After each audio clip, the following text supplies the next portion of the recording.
In this video I would like to talk about the question why I prefer to trade Forex and Forex only.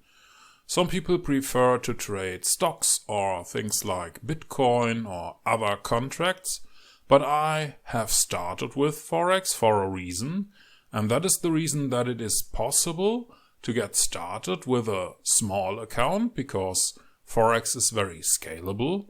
You don't have to pay a lot of money for a single share, and it's very scalable. Therefore, you can start with small accounts, and with so-called cent accounts, it becomes even easier and better scalable. The second reason why I like Forex is a very liquid market.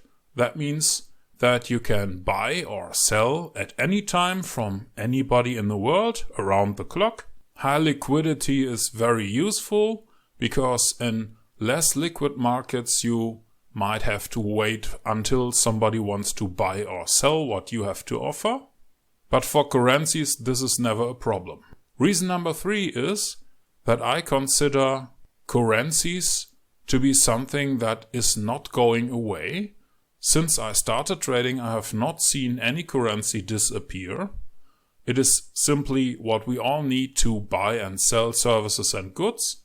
Therefore, I can count on the fact that currencies that I have traded for the last few years will be around for the next few years. When you trade shares, you might have problems as soon as somebody in a company does something that might affect the share prices.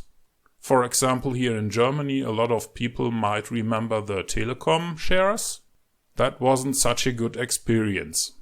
And of course, I have never seen any currency pairs declaring insolvency. They don't run out, and it's easy to get started. You don't have to listen to any financial news.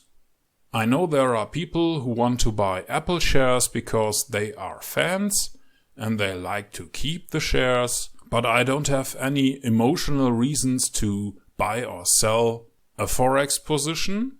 And that makes it easier for me. Okay, that's about it. Thank you for listening.